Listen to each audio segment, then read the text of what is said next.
Dulu zaman saya tahun 2010 itu satu kamar dengan tipe presidential suite itu harganya 67 juta satu hari. Bayangin. Satu hari itu Pak, semalam satu malam. Satu malam. Bayangin gitu kan. Tapi fasilitasnya lihat dulu di kamarnya ada gym, ada private pool gitu kan. Padahal kan harga segitu bisa beli rumah tuh Pak. Bisa rumah betul kalau dengan kita ya. Apalagi stay.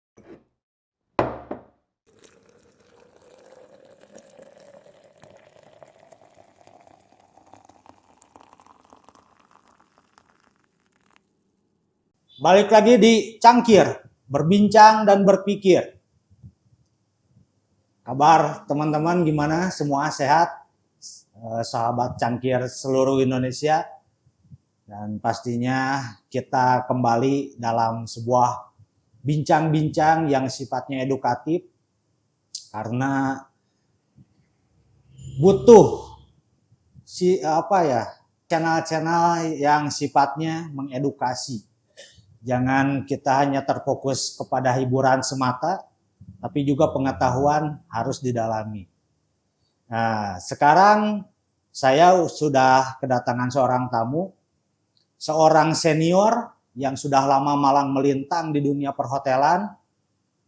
Bahkan kabarnya beliau sudah bekerja di industri perhotelan sebelum hotel itu dibangun. Selamat datang, Pak Asep.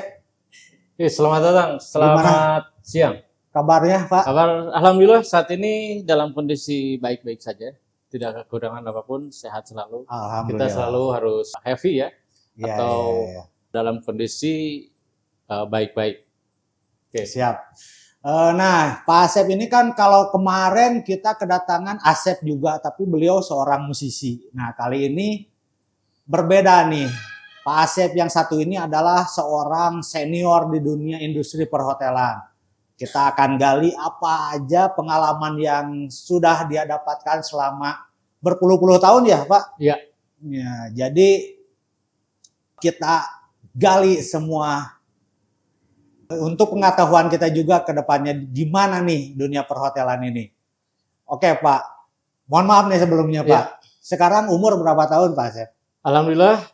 Saya sekarang sudah berusia 57 tahun. 57. Tua ya. Tapi ya alhamdulillah sampai saat ini berikan kesehatan. Masih energik.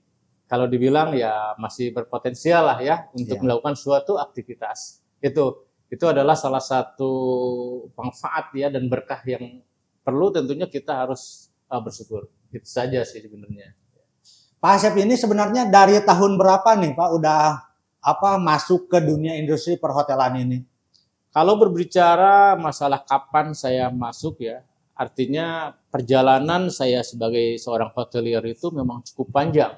Dari tahun 1992 sampai berakhir kalau dibilang saya sudah tidak aktif lagi di perhotelan sampai tahun 2022. Jadi cukup panjang sekali. Ya. Jadi setelah COVID kemarin berhenti ya? Udah. Ya, setelah COVID kemarin saya kebetulan posisi ada di Bali karena walaupun dengan kondisi saat itu sulit untuk bergerak dan sebagainya. Sehingga orang melakukan sebuah aktivitas di rumah. Namun kita tidak bisa mengikuti pada saat itu harus total berhenti, kita tidak bisa harus berhenti, namun tetap kita harus bergerak. Maka saya juga melakukan sebuah aktivitas walaupun di luar Jawa Barat ya. Saya waktu itu ke Bali untuk melihat situasi dan kebetulan ada kesempatan tawaran di sana. Nah, di sana ternyata sama ya di Indonesia itu terutama di sektor pariwisata. Semuanya mati betul-betul ya. Apalagi di Bali. Di Bali itu salah satu destinasi Indonesia yang paling populer di seluruh dunia. Betul. Nah, saya survei dan analisa di sana, kalau dibilang beku. Namun ya seperti yang saya bilang bahwa kita tidak boleh berdiam diri, namun kita harus selalu bergerak.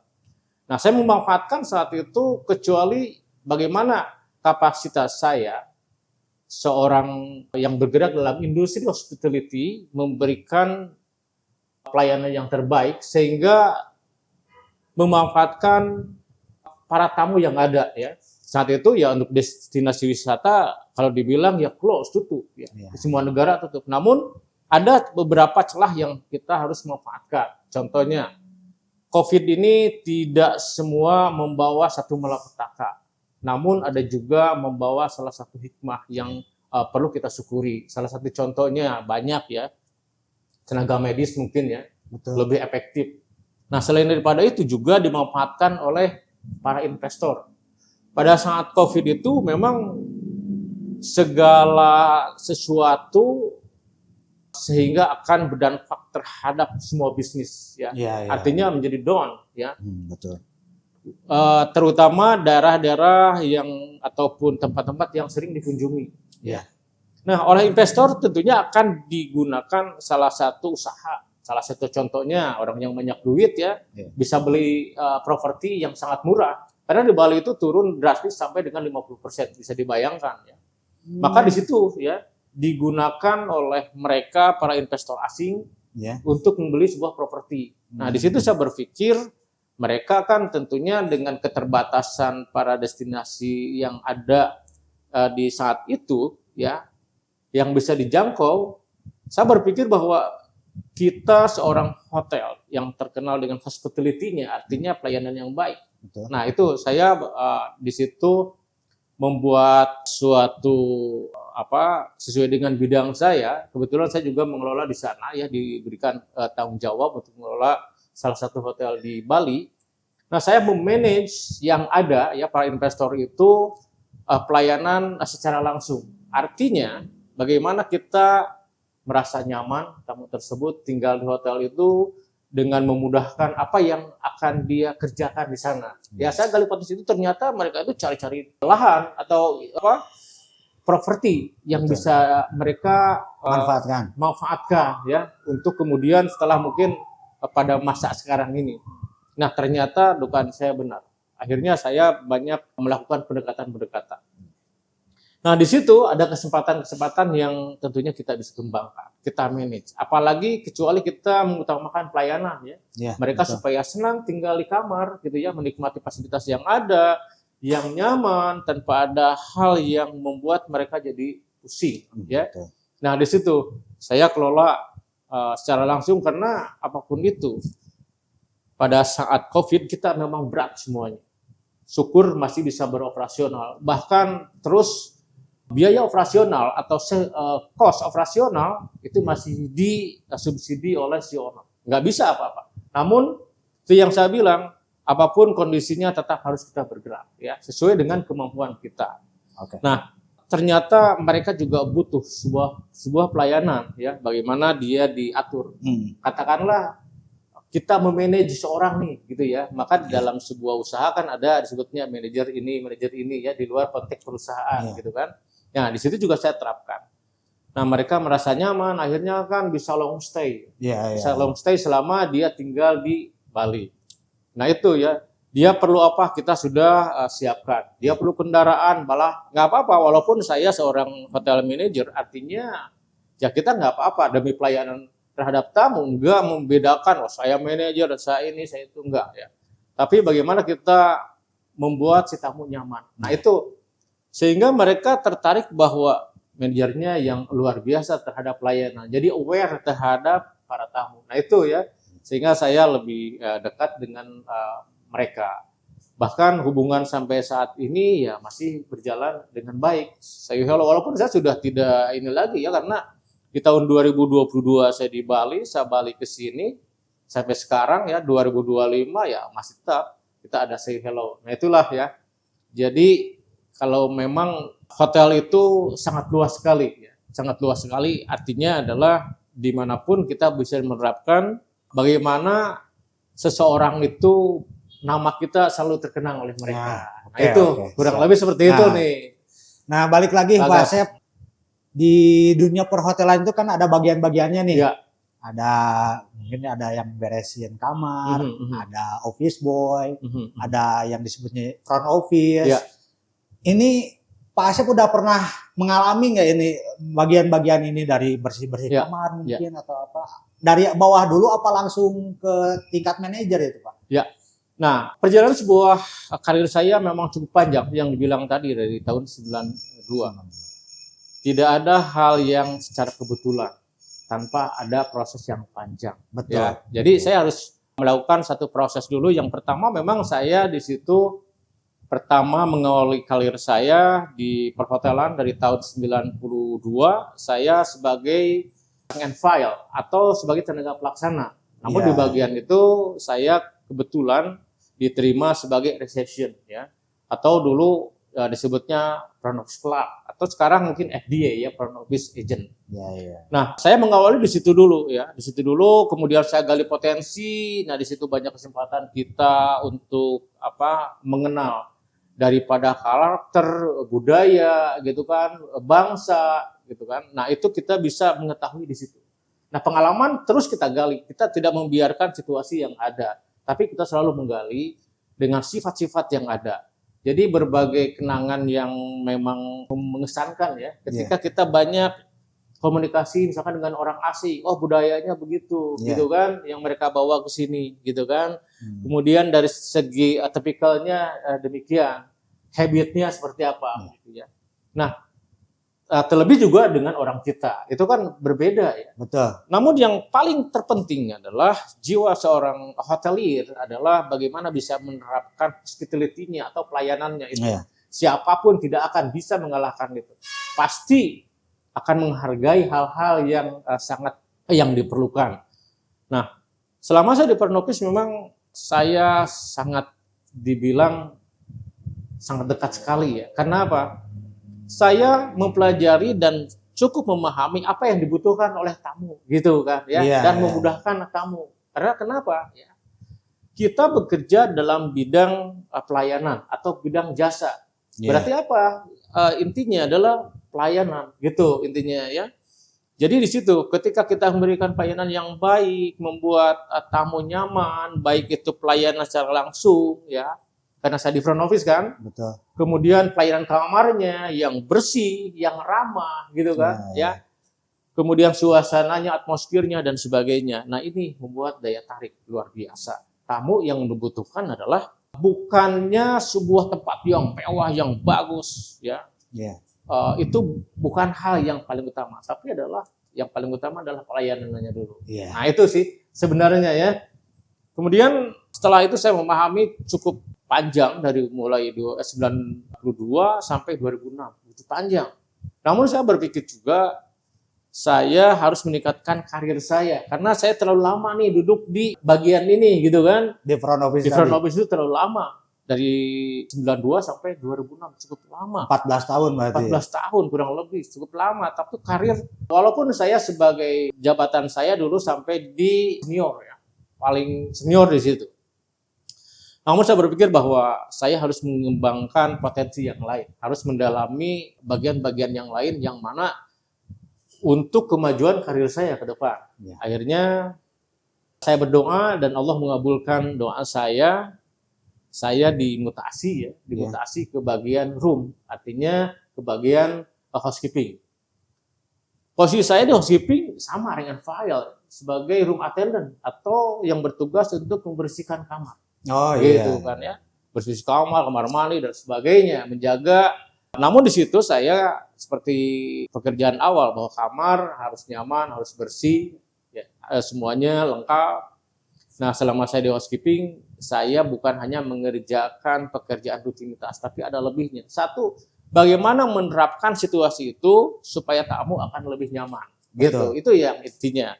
Dari mulai merapikan tempat tidur, bagaimana tempat tidur itu supaya bedding performance-nya lebih menarik oleh tamu, gitu kan ya.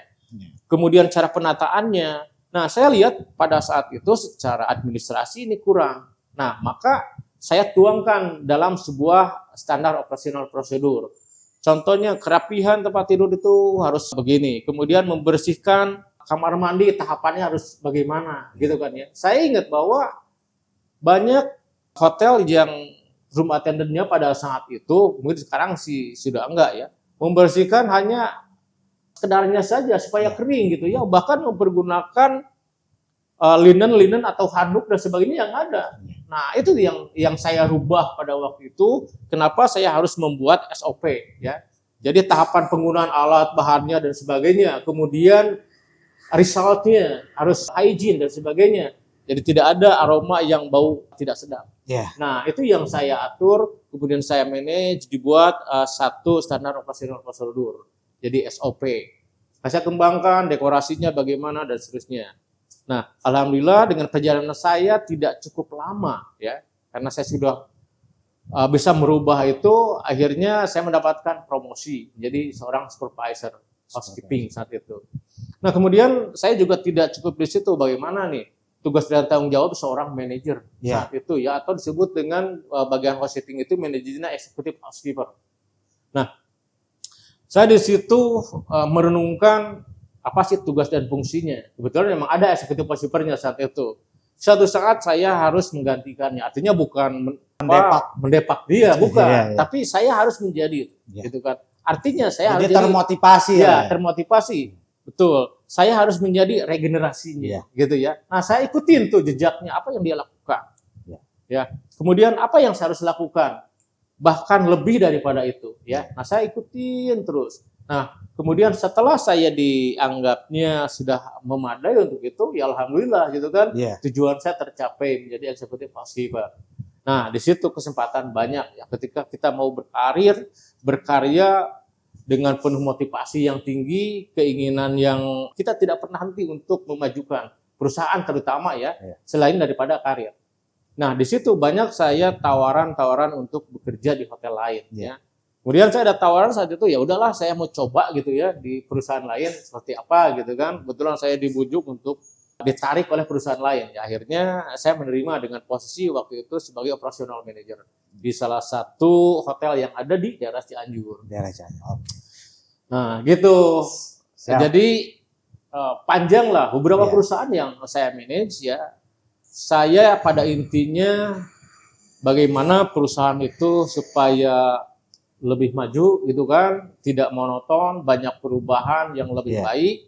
Kemudian saya juga bermotivasi bahwa tidak hanya di sini hanya memajukan perusahaannya, tapi bagaimana saya memajukan people, artinya mendorong sebuah perubahan gitu ya. Gak cuma perusahaannya juga, tapi dari segi SDM-nya juga. Makanya nih ya, kalau saya cerita nih, saya sangat memang tertantang bagaimana untuk merubah sebuah karakter, attitude-nya gitu ya, baik itu karyawan, mannernya, ya apa perangkatnya ya, kalau dibilang strukturnya bagaimana. Kemudian saya berpendapat atau berpikiran saya harusnya nih saat ini saya harus menginjak ke dunia pendidikan. Akhirnya saya mencoba-coba nih gitu ya, memberikan training ya walaupun dari dasar dulu SMK gitu kan ya. Nah, dari situ saya termotivasi lagi bagaimana saya mengembangkan lagi, mungkin memberikan sebuah pelatihan ya di industri ini gitu kan. Karena apa? Berdasarkan analisa saya, banyak hotel-hotel yang memang belum terkelola dengan baik. Karena walaupun bagaimana, jiwa saya itu sebenarnya lebih di room division ya. Walaupun posisi saya sudah jadi GM, namun saya lebih teliti dan lebih detail terhadap perubahan apa yang dibutuhkan oleh para tamu gitu. Nah, banyak yang harus dikembangkan gitu. Jadi intinya bagaimana saya memotivasi orang ya, supaya yang pertama adalah memiliki sebuah kesadaran diri. Kalau tanpa sadar diri ya susah ya. Main tunjuk dan sebagainya, akhirnya si pelaksana itu tidak akan merasa sadar ya. Kalau kita tidak pernah memberikan sebuah motivasi, pemikiran untuk maju, bagaimana untuk masa depan yang lebih baik, gitu kan? Betul. Tanpa kita merubah, termasuk saya, tidak mungkin saya jadi seorang manajer hotel ketika saya tidak punya keinginan. Jadi tidak ada yang instan intinya. Jadi kembalikan lagi kepada diri kita. Pada intinya saya lebih memberikan satu motivasi ya, terutama ya sebagai regenerasi itu. Nah, itu cerita saya sih memang ya banyak sekali ya, memberikan bagaimana memberikan pelayanan supaya tamu itu tersentuh oleh kita. Nah, yang paling menarik lagi, bahasa di hotel itu sangat signifikan ya, sehingga mereka akan memberikan komentar atau ulasan di Google ya, banyak tinggal di sini kamarnya tidak bersih, pelayanannya tidak baik. Nah, itu yang harus perlu digarisbawahi. Jadi ada rating, Mbak ya? Ada rating. Berapa nih perusahaan ini diberi ratingnya oleh tamu? Nah, itu yang bikin mati perusahaan jika komentarnya itu buruk-buruk, negatif. Oke, gitu. apalagi sekarang di era digital ini Ya, ya. betul. Nah, itu sangat Orang-orang khawatir lebih sekali. daripada melihat fisiknya lebih ke digital Ya, kan. betul. Lewat dunia internet. Nah, sedikit lagi bahwa gini ya, ketika tamu kita tinggal, ya, Ya. sebesar apapun hotel kita, mau bintang 5, ya, Ya. mau bintang 5 star diamond, bahkan bintang 7, gitu ya. Oh, ada bintang 7 juga, Pak? Ada ya, ada hotel yang Saya tertinggi. kira Ya. obat aja bintang 7. Iya. Ternyata ada yang lebih puyeng gitu kan. Itu buat bintang 7 tadi gitu kan. Nah, jadi komplain ya, bagaimana kita menanggulanginya nih? Ya. Kembali lagi pelayanan terutama. Seberat apapun komplain, Ya. itu bisa diselesaikan dengan bagaimana kita memberikan pelayanan awal itu ya. Kalau pelayanan kita buruk dari awal, penerimaannya kurang welcome, kurang senyum, pas begitu ada ketemu di kamar atau fasilitas yang tidak memadai, bisa hancur tuh, habis-habisan marah, gitu kan. Tapi ketika baik kita sama tamu, pendekatannya, gitu kan, ya, secara personalized lah, gitu kan. Mereka juga komplainnya pelan-pelan. Kalau dibilang cuma ngungkapin aja, Pak, tolong air panasnya, misalkan contohnya gitu ya. Tapi kalau pelayanannya kita buruk, udah dia ngamuk pasti akan ditulis gitu ya. Nah, itu yang perlu digarisbawahi oleh seorang hotelier. Itu yang paling inti ya. Nah, itu yang sering saya memang tekankan kepada semuanya dan berikan satu pemahaman itu. Iya. Oke, makasih Pak Asep.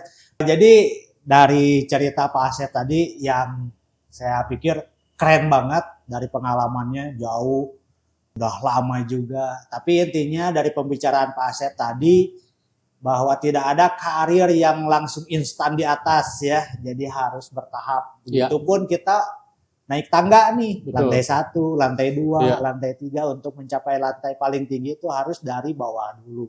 Begitu Pak Asep. Ya, kecuali kalau kalian punya privilege tertentu, itu lain lagi cerita. Tapi saya nggak akan bahas masalah itu. Karena di sini adalah motivasi untuk anak muda yang ingin memulai di dunia perhotelan khususnya. Saya sendiri sebenarnya awam di dunia perhotelan, tidak tahu gitu. Makanya di dunia perhotelan ada istilah making bed, Pak ya. Saya sempat berpikir bahwa hotel juga produksi kasur loh. Itu sebenarnya making bed itu apa sih, Pak? Bikin kasur atau mengemas kasur biar menarik gitu, Pak? Ya, jadi ada istilah, itu kan ada istilah-istilah terminologi ya, yang menjadi salah satu kata baku di perhotelan gitu kan. Jadi makanya kan kalau masuk hotel itu at least bisa basic bahasa Inggris gitu kan. Nah, di situ banyak terminologi yang asing gitu. Dengan kata misalkan ada make up room gitu kan. Kemudian ada making bed tadi gitu kan. Nah, itu adalah bahasa baku. Kata making bed adalah salah satu contohnya yang bisa kita terjemahkan. Contohnya kita make up gitu ya. Make up berarti merias gitu kan. Ya. Nah, pada intinya adalah making bed itu sama. Jadi menata, merias sehingga tempat tidur itu menjadi tempat tidur yang performance-nya atau penampilannya baik gitu kan. Yang disusun beberapa tahapan, penggantian linen-linennya, spraynya gitu kan. Kemudian duvetnya kalau sekarang, kemudian pillow-nya atau bantalnya gitu kan. Sehingga lebih menarik lagi menjadi bedding standar. Kemudian ditambah lagi dengan dekorasi yang lainnya. Itu yang disebut dengan making bed. Jadi menata sebuah tempat tidur menjadi cantik dan indah gitu. Oke, untuk kenyamanan customer juga. Iya, untuk kenyamanan tamu gitu. Nah, ini kan di dunia hotel ini ada klasifikasi yang tadi sudah Pak Asep katakan kan, ada bintang 4, bintang 5. Itu sebenarnya apa sih yang menjadi patokan ini? Ternyata hotel ini bintang 4 misalkan. Oh, ternyata hotel ini bintang 5. Yang membedakan gitu ya. Betul. Terus hotel juga kan yang saya tahu nih, ada namanya hotel, ada namanya motel, ada juga penginapan, Pak. Itu sebenarnya apa sih bedanya, Pak? Nah, ini saya penasaran banget. Penasaran ya, bagaimana cara membedakannya. Betul, gitu betul. Kan. Ada beberapa klasifikasi hotel artinya tahapan dan tingkatannya gitu ya. Ya. Ada yang disebut dengan penginapan gitu kan. Berarti kan kata penginapan adalah salah satu akomodasi yang mana biasa dipakai untuk menginap gitu ya. Iya, iya, Nah, iya. yang biasanya banyak itu daerah-daerah kecil gitu ya kalau Hmm. penginapan. Nah, mungkin ada daerah wisata gitu kan, luar daripada hotel. Nah, berbicara masalah motel, motel itu kan berasal dari bahasa asing ya. Artinya motel itu adalah salah satu hotel yang langsung ada garasinya gitu ya. Jadi motor hotel artinya gitu kan, ada kamar yang lumayan lah standar, kemudian langsung bisa mobil atau motor gitu. Jadi ada garasi langsung. Iya, iya. Maka disebut Mirip dengan villa ya. minim villa, ya semacam itulah gitu ya. Hmm. Nah sekarang itu sih sudah jarang ya. Oh, Dulu itu jarang. memang motel itu paling populer.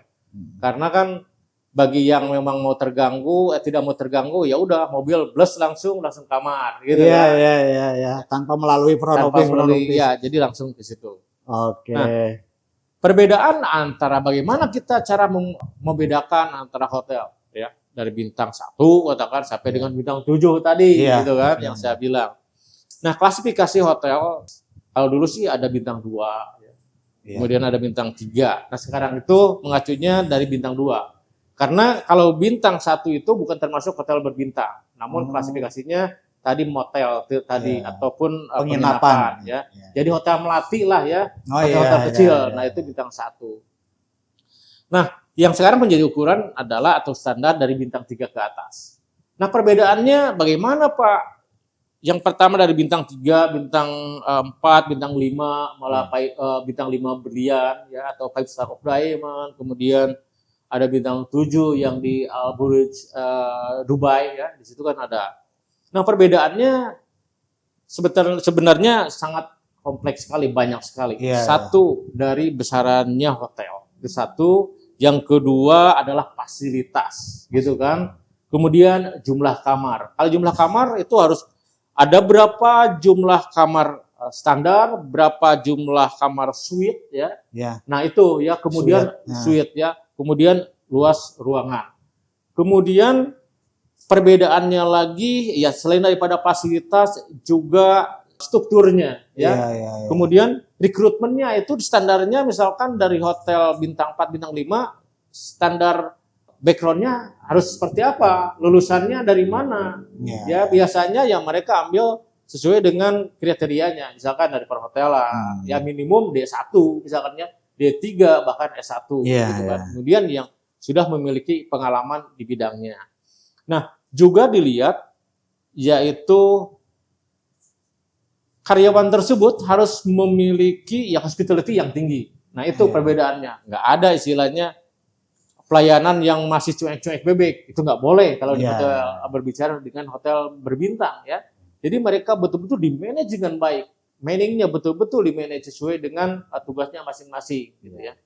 Kemudian yang pembeda lagi adalah salary. Nah, di sini ya. Salary bintang 3, bintang 4, bintang 5 itu berbeda pastinya ya. Kenapa? Menerapkan harganya tentunya beda. Fasilitas baik itu fasilitas eksternal maupun yang internal ya itu akan menunjang sekali terhadap harga kamar gitu ya. Jadi kalau dibilang harga ratusan juta untuk hotel bintang 5 ya sudah tidak asing lagi ya. Saya pernah di Dharma Wangsa dengan hotel berbintang 5 of star diamond. Banyak itu dikunjungi oleh kepala negara, raja-raja minyak. Berapa harga yang ditawarkan? Dulu zaman saya tahun 2010 itu satu kamar dengan tipe presidential suite itu harganya 67 juta satu hari. Bayangin. Satu hari itu Pak, satu malam. Satu malam. Bayangin gitu kan. Tapi fasilitasnya lihat dulu di kamarnya. Ada gym, ada private pool gitu kan. Padahal kan harga segitu bisa beli rumah tuh, Pak. Bisa rumah, betul kalau kita ya. Apalagi stay-nya 1 bulan, bayangin. Betul. Bisa di istana gitu. Nah, sekarang kalau ngontrak rumah aja kan anggaplah paling mahal zaman dulu ya. Paling mahal 1 juta 2 juta kan buat 1 bulan nih. 1 bulan. Ini 60 berapa tadi? 67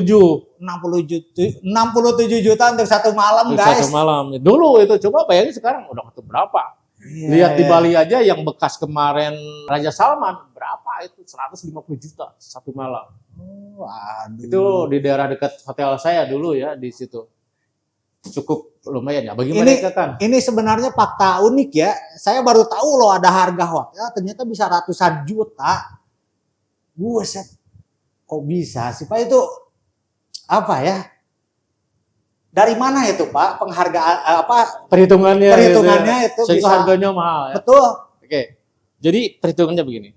Satu, saya berbicara masalah fasilitas tadi. Iya, Harus iya, lengkap iya. semuanya yang dibutuhkan oleh tamu ada. Maka kalau dibilang surga dunia lah ya, di Iya, dalamnya iya. itu kita mau makan sudah ada di situ butlernya. Jadi Gitu kan? dari segi fasilitas Masuk semua ada, semua. baik negatif maupun positif. Kalau negatifnya sih saya rasa sangat ini sekali ya, gitu kan? Karena hotel itu mereka jaga sebaik mungkin ya, Iya. meminimais hal-hal yang sifat negatif. Betul, Gitu betul. ya. Walaupun ada, ya cukup mereka jaga supaya itu tidak terjadi sebenarnya gitu kan.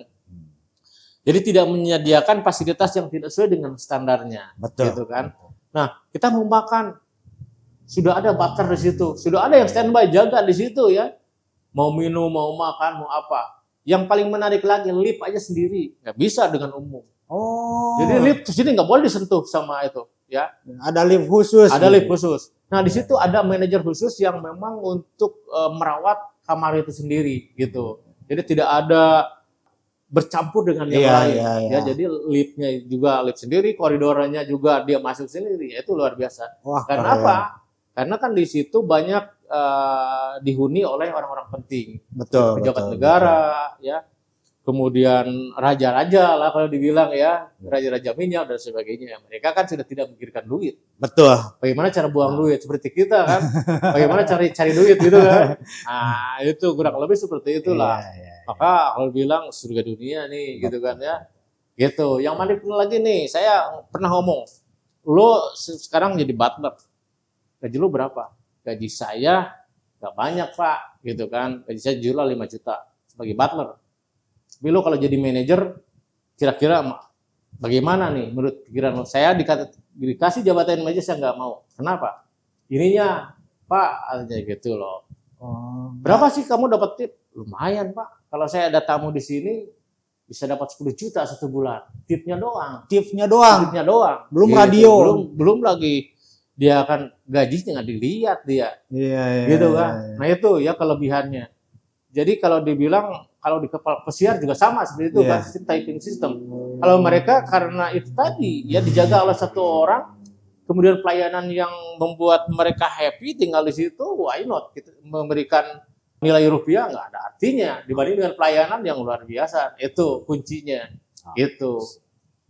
Nah, motivasi singkatnya dong Pak, sekarang buat anak muda nih yang mau memulai di industri perhotelan ini harus seperti apa dan harus bagaimana? Nah, kalau dibilang motivasi ya terhadap mereka. Nah, yang saya sayangkan gini, tapi mudah-mudahan sedikit demi sedikit Lama-lama negara menjadi- kita Nah. semakin berkembang, pola pikirnya atau mindsetnya berubah, gitu betul, ya. Betul. Jadi bagaimana kita memanage people-nya itu ya? Tentunya kita satu hal, kita harus memberikan support terhadap mereka, Iya, gitu ya. iya, iya. Jangan membuat susah. Berilah keleluasaan untuk berpikir, untuk berkreatif, berinovasi, Iya. gitu kan. Kemudian bukti nyata, implementasi. Nah itu, jadi harus tahu dulu, bukan hanya omong-omong doang. Tapi kita tidak bisa mempraktekkan, kemudian tidak bisa membuktikan, gitu ya. Nah, ada yang perlu saya apresiasi, punya saya siswa, Pak, setelah saya bicara bahwa misalkan apa sih motivasi Anda ketika Anda sudah lulus dari sekolah ini? Iya, iya. Motivasi saya adalah saya ingin menjadi orang sukses. Nah, menjadi orang sukses itu adalah salah satu hal yang mesti ditanamkan ya, tapi melalui proses. Proses ini harus Dikejar. gini gitu kan. Nah, ketika mau menjalani proses itu yang sangat sulit kalau dibilang ya. Iya, iya. Sulit itu karena ya bagaimana kita untuk mengawali hidup kita ataupun mengawali kebiasaan kita dengan yang baik-baik, gitu Iya, kan. iya, iya. Suksesnya adalah, kiatnya adalah kita terus memberikan motivasi. Betul. Kita ketika kita gagal, sudah kebayang kita menjadi apa. Itu gagalnya ya. Iya, iya. Ketika kita memberikan satu motivasi terhadap anak, ingat, ketika kita gagal, Iya. ya, ketika kita tidak memiliki keinginan, sudah terlihat masa depan seperti apa. Iya. Ya. Tapi ketika kita memiliki satu keinginan, ingin menjadi bla bla bla bla di depannya, masa depan sudah terlihat. Ya, jadi harus mengikuti prosesnya. Nah itu bisa dibuktikan dan itu bukti nyata. Betul. Ketika seseorang mau berkarir dengan baik, bekerja keras, gitu kan, ya, kemudian selalu untuk mengejar satu impian, insya Allah masa depannya setidaknya ya itu bisa dilihat juga, gitu kan. Nah itu, maka saya dari dulu berpikir gini, ketika saya gagal, saya tidak melanjutkan sekolah, udah kebayang saya menjadi apa, mau diterima sebagai apa, gitu kan ya.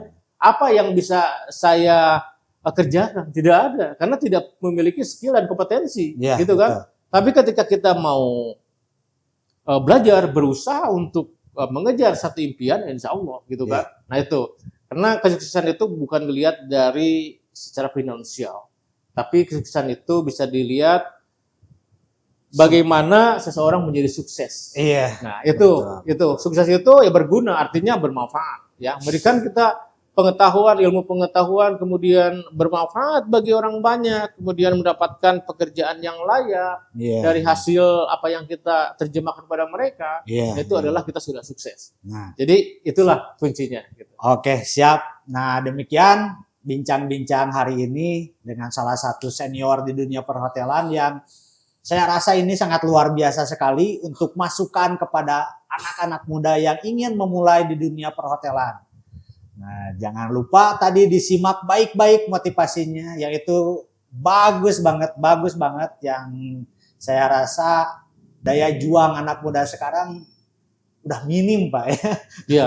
Jadi tetap semangat. Iya, jadi tetaplah berusaha untuk mengejar kesuksesan tadi, karena sukses itu bukan hanya secara finansial tadi seperti Pak Asep katakan, tapi juga bisa bermanfaat buat orang di sekitar. Ya, demikian bincang-bincang pada hari ini. Kita akan ketemu di episode cangkir-cangkir selanjutnya. Salam cangkir. Wassalamualaikum warahmatullahi wabarakatuh.